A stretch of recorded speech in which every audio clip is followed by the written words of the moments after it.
इस कहानी की शुरुआत होती है अक्टूबर 31, 1930 बेल्जियम शहर से। ये वर्ल्ड वॉर का समय है।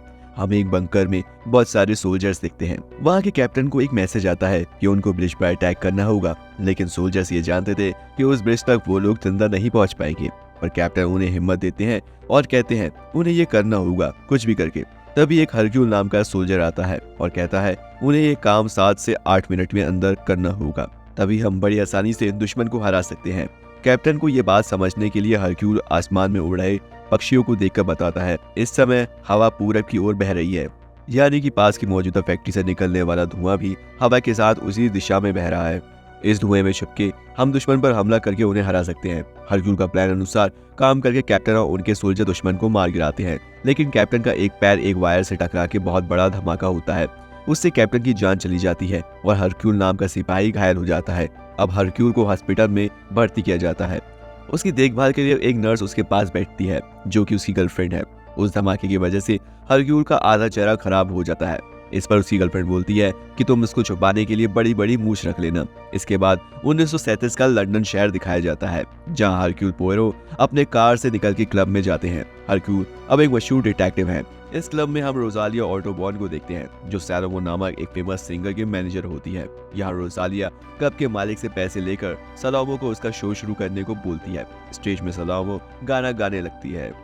यहाँ पर हम जैकलिन और सिमोन को देखते हैं, जो एक साथ डांस कर रहे होते हैं। वो लोग ऐसे डांस कर रहे होते हैं हमें जिसे देखकर लगता है कि वो कपल हैं।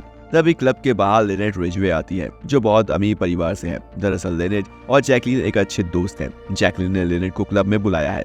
जैकलिन लिनेट को सिमोन के बारे में बताकर कहती है मैं बहुत जल्द सिमोन से शादी करने वाली हूँ। हम लोग एक दूसरे से प्यार करते हैं, लेकिन उसके पास कोई जॉब नहीं है और मैंने सुना है कि तुमने एक प्रॉपर्टी खरीदी है जिसे चलाने के लिए तुम्हें एक लैंड एजेंट की तलाश है। इसलिए मैं चाहती हूँ ये नौकरी तुम सिमोन को दे दो और मैं तुम्हें विश्वास दिलाती हूँ वो तुम्हें निराश नहीं करेगा। लिनेट सिमोन को लैंड एजेंट की नौकरी दे देती है। तब जैकलिन लिनेट का शुक्रिया अदा करने के लिए सिमोन को कहती है कि उसके साथ डांस करो। इसलिए सिमोन और लिनेट एक दूसरे के साथ डांस करने लगते हैं, लेकिन इस तरह उन दोनों को डांस करते देख जैकलिन को जलन होने लगती है। उसी वक्त पोयरो इस घटना को नोटिस भी कर रहा होता है। अब हमें 6 हफ्ते बाद का सीन दिखाया जाता है, जहाँ पोयरो पिरामिड को देख रहे होते हैं। तभी उनको एक पतंग नजर आती है जो बॉग उड़ा रहा होता है। बॉग असल में हरक्यूल का बहुत अच्छा दोस्त है। हरक्यूल बॉग से मिलकर बहुत खुश होते हैं। बॉग इसके बाद पोयरो को इसकी माँ से मिलाता है। नाम यूफीमिया होता है। यूफीमिया एक बहुत अच्छी पेंटर है जो पिरामिड और अपने बेटे बॉग की तस्वीर बना रही होती है। बॉग पोयरो को रात की डिनर पार्टी के लिए इनवाइट करता है, जो कि एक वेडिंग पार्टी है। नील नदी के पास एक शानदार होटल फर्स्ट कैटरैक्ट को दिखाया जाता है। यहाँ पर स्टोरी के बाकी कैरेक्टर इंट्रोड्यूस करवाए जाते हैं। यहाँ हम लिनेट का कजन एंड्रू और यहाँ हम मर्वियन लिनेट की गॉड मदर और ये है उसकी नर्स बाउर्स और ये है लिनेट की मेड लोइस, जिसे हम देखते हैं वो लिनेट के लिए कीमती हार लॉकेट से निकालती है। बोग यहाँ वेलकम करता है सिमोन और लिनेट का। पोयरो को ये देखकर याद आ जाता है कि उसने सिमोन और जैकलिन को एक साथ देखा था। अब ये लिनेट के साथ है। लिनेट सिमोन को अपने कजन एंड्रू से मिलाती है, जो लिनेट की कंपनी संभालता है। सिमोन लिनेट के लिए एक प्यार भरा स्पीच देते हैं। उसके बाद फेमस सिंगर सोमालिया आती है, जो एक गाना गाती है और उनके साथ उनकी मैनेजर रोजालिया भी आई हुई है। बॉग पोयरो को डॉक्टर विंडलशैम के बारे में बताता है। विंडलशैम ने लिनेट को प्रपोज किया था और लिनेट ने साइमन से शादी कर ली। आगे हम देखते हैं लिनेट और साइमन जब सोमालिया के गाने में डांस कर रहे होते हैं, तभी वहाँ जैकलिन आ जाती है, जिसे देखकर लिनेट अपने कमरे में चली जाती है। अगले दिन लिनेट और साइमन हरक्यूल से मदद मांगते हैं। उनसे कहते हैं जैकलिन हर वक्त हमेशा हमारा पीछा करती है। तभी उनके सामने एक सांप आ जाता है। लिनेट ये देखकर डर जाती है। पोयरो जैकलिन से मिलता है, पर जैकलिन पहले से ये जानती है कि उस पर नजर रखने के लिए डिटेक्टिव को बोला है। पर पोयरो कहता है कि वो यहाँ ऐसा नहीं करने वाला है। जैकलिन बताती है लिनेट के फादर एक गैंगस्टर थे और जैकलिन लिनेट से पहली बार एक स्कूल प्ले में मिली थी और उस प्ले का नाम था Anthony and Cleopatra. Jacqueline Cleopatra का रोल प्ले कर रही थी, लेकिन टीचर ने वो रोल लिनेट को दे दिया और जैकलिन को मिला एक मेड का रोल। पोयरो जैकलिन को समझाता है आपको ये बदला लेना छोड़ देना चाहिए। उन दोनों की शादी हो गई है, लेकिन जैकलिन को ऐसा लगता है साइमन अभी भी उसी से प्यार करता है और वो साइमन से प्यार करती है। वो अपनी गन दिखाती है और कहती है इस गन को यूज करके वो अपने टूटे हुए दिल को ठीक कर लेगी। अब पोयरो लिनेट और सिमोन को कहता है कि अब आपको घर चले जाना चाहिए, पर साइमन सबको एक लग्जरी शिप में लेकर जाता है, जिससे वहाँ सब लोग साइट सीइंग करते करते घर चले जाएंगे। मेड लुइस को ड्यूटी दिया जाता है कि सबको लगे शिप में पहुंच जाए। लिनेट को अभी भी ये सेफ नहीं लग रहा है। लिनेट पोयरो से बात करती है और कहती है पैसे रहने से सब तुमसे चलते हैं, इसलिए लिनेट चाहती है पोयरो सब पर नजर रखे। एंड्रू कुछ पेपर लेकर लिनेट के पास आता है सिग्नेचर के लिए, जिसमें विल के पेपर और लंदन के कुछ प्रॉपर्टी के पेपर होते हैं। रात में एक पार्टी होती है जिसमें सोमालिया गाना गाती है। पोयरो सोमालिया के गाने की तारीफ करता है। बॉक ये देखकर कहता है तुम कुछ ज्यादा ही सोमालिया पर प्यार दिखा रहे हो। फिर पोयरो कहता है एक डिटेक्टिव के लाइफ में प्यार जैसा कोई चीज नहीं है। पोयरो ने ये गौर किया है कि बॉक रोजालिया को पसंद करता है, पर बॉक की माँ को ये पसंद नहीं है। और जैसे सुबह होती है वो सब लोग अबू सिम्बल पहुंच जाते हैं और सभी वहां जाने के लिए रेडी होते हैं। लिनेट सामने एक सैंड स्टॉर्म देखती है, लेकिन शिप के कैप्टन उसे कहता है वो स्टॉर्म बहुत दूर है। सभी उस टेम्पल से बाहर पहुंचते हैं और अबू सिम्बल की हिस्ट्री को डिस्कस करते हैं। यूफेमिया अपने बेटे बॉक से कहती है कि वो चाहे तो उसकी शादी रोजालिया से करवा सकती है, लेकिन वो कभी उनकी शादी को अपनाएगी नहीं। रोजालिया ये सब सुन लेती है, लेकिन बॉक उसे बताता है वो सब ठीक कर देगा। सभी उस टेम्पल के अंदर घूम रहे होते हैं और पोयरो सोमालिया से बात कर रहे होते हैं। और लिनेट और साइमन जब इंटीमेट होने लगते हैं तभी ऊपर से एक बड़ा पत्थर गिरता है। वहाँ दोनों बाल बाल बच जाते हैं और सैंडस्टॉर्म जो मीलों दूर था वो यहाँ पहुंच चुका होता है। तूफान के आने की वजह से सब शिप में वापस आ जाते हैं और लिनेट शिप में आकर देखती है कि जैकलिन वापस आ चुकी है। लिनेट साइमन को गुस्से में कहती है कि उसे यहाँ से बाहर निकालो, पर साइमन कहता है वो उस शिप से नहीं निकाल सकता क्योंकि उसके पास टिकट है। रोजालिया और पोयरो का बुक गलती से एक्सचेंज हो जाता है और तभी लिनेट और साइमन आके कहते हैं वो कल सुबह सीधे घर के लिए निकल रहे हैं। ये सुनकर जैकलिन गुस्से से वहां से चली जाती है। पोयरो, लिनेट और जैकलिन एक साथ शैंपेन पीते हैं और उसी टाइम पोयरो को कुछ होने लगता है, इसलिए वो बाहर आ जाते हैं जहाँ वो जैकलिन से मिलते हैं और जैकलिन कहती है साइमन उससे नहीं मिला तो वो मर जाएगी। लिनेट जैकलिन के पास आकर माफी मांगती है और कहती है वो उसकी सच्ची फ्रेंड है जो लिनेट के पैसों के बारे में नहीं सोचती। लिनेट जाके सो जाती है। फिर साइमन और जैकलिन झगड़ा करने लगते हैं। साइमन जैकलिन की बहुत बेइज्जती करता है। तभी गुस्से में जैकलिन साइमन के पैर पे शूट कर देती है। फिर वो साइमन को चोट पहुंचाकर खुद को मारने की कोशिश करती है। तभी रोजालिया उसे बचा लेती है। उसे नर्स बावर्स के पास लेकर जाती है। डॉक्टर वेंडल शैम साइमन का ट्रीटमेंट करने की कोशिश करता है, लेकिन डॉक्टर कहता है हड्डी टूट चुकी है और साइमन को हॉस्पिटल की जरूरत है। और अगली सुबह लुइस ये देखकर चिल्लाती है कि किसी ने लिनेट को मार दिया है। लिनेट को किसी ने माथे में शूट करके मार दिया था। डॉक्टर वेंडल शैम कहते हैं ये किसी छोटे गन से शूट किया गया है। पोयरो को याद आता है ऐसा छोटा गन जैकलिन के पास है। बॉबर्स भी ये सुनकर शॉक हो जाती है कि लिनेट मर चुकी है, लेकिन जैकलिन उसे नहीं मार सकती क्योंकि वो बॉबर्स के रूम में ही थी और वो पिल्स लेकर सारी रात सोई हुई थी।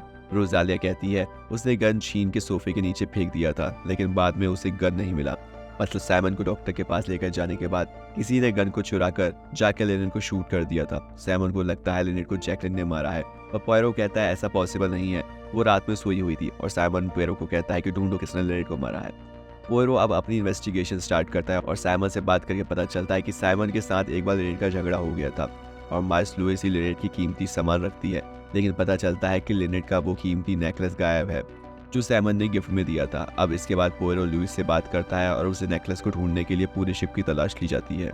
लिनेट की बॉडी को फ्रीजर में रखा जाता है। फिर पोयरो डॉक्टर वेंडल शैम से पूछताछ करता है क्योंकि वो भी लिनेट को चाहते थे। वो साइमन और लिनेट को एक साथ देखकर खुश नहीं थे, पर डॉक्टर कहते हैं वो लिनेट से प्यार करता था, पर वो उसे मार नहीं सकता है। पोयरो अब लिनेट का कजन एंड्रू से बात करता है और कहता है वो प्रॉपर्टी का पेपर दिखाए, लेकिन एंड्रू कहता है ये पेपर कॉन्फिडेंशियल है, वो उसे नहीं दिखा सकता। लेकिन पोयरो को एंड्रू पर शक है।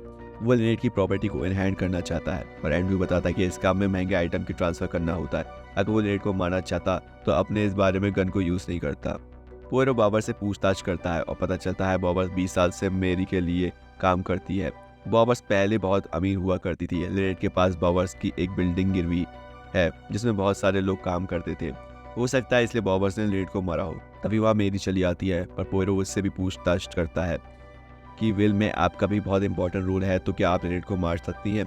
और मैरी ऐसा कहती है कि वह ऐसा नहीं करेगी क्योंकि उसको लिनेट की पैसों पे थोड़ा सा भी इंटरेस्ट नहीं है। पैरो कहता है शिप का हाउसकीपिंग स्टाफ कमाल का है, बेडशीट का हर दिन चेंज किया जाता है, लेकिन बॉबर्स के रूम में जो बेड है वो ऐसे कंडीशन में था जैसे उसमें कोई सोया ही नहीं था।